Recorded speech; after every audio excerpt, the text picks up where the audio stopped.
शांतुल्यम तपो नास्ति न संतोष सात परम सुख। शांति से बड़ा कोई तप नहीं है और संतोष से बड़ा कोई सुख नहीं। नास्त ज्ञानात् परम सुखम, और ज्ञान से बड़ा कोई सुख देने वाला नहीं। इसलिए ज्ञान को भी प्राप्त करो। आत्म ज्ञान भी होना चाहिए। यदि आपको ठीक से आत्म ज्ञान हो गया, जड़ चेतन का बोध हो गया, तो आपके आधे दुख खत्म हो जाएंगे। जब अर्जुन महाभारत की कुरुक्षेत्र में खड़ा होता है, देखता है दादा खड़े हैं, बाबा खड़े हैं, रिश्तेदार खड़े हैं, इनको कैसे मारूं, उसका चेहरा डाउन हो गया, मोह आ गया, क्योंकि आत्मा का ज्ञान ही नहीं था। श्री कृष्ण ने उसको आत्मज्ञान कराया कि न जायते मृते कदाचिन नयम व भूत्वा भविता अजो नित्या शास्तो एवं पुराणो न हन्यते हन्य माने शरीरे वासांश जीर्णानि यथा विहाय नमानि गृह्णाति नरोपराणि तथा शरीराणि विहाय जीर्णानि अन्यानि संयाति नमानि देहि नैनम छिन्दन्ति शस्त्राणि नैनम दहति पावका न चैनम क्लेदयन्ति आपो न शोष्यति मारुता। अर्जुन, ये आत्मा कभी न जन्म लेता है, न कभी मरता है, न ऐसा हुआ है, न होगा, न होता है। ये अजन्मा है, शाश्वत है, अमर है, पुराना है।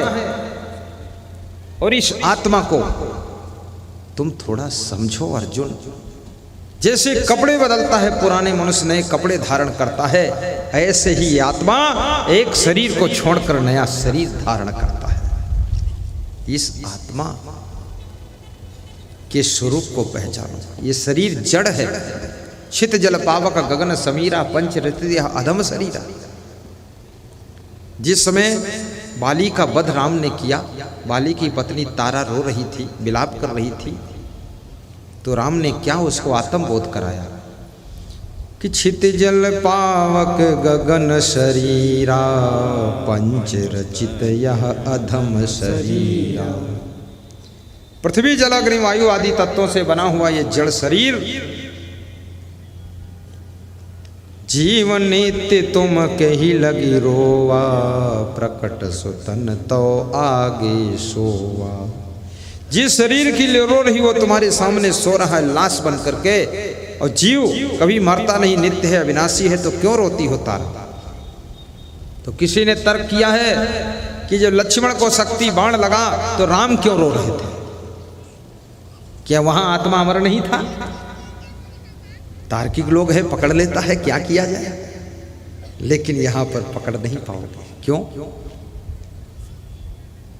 राम ने कहा है बाली का शरीर अधम है,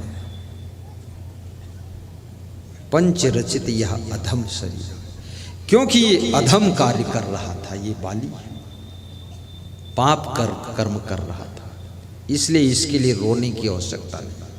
और ये लक्ष्मण का शरीर ये बहुत पुण्यवान शरीर है, जो धर्म की रक्षा में लगा हुआ है, इसके लिए रोना ठीक है, लेकिन अधम और पापियों के लिए क्या रोना है?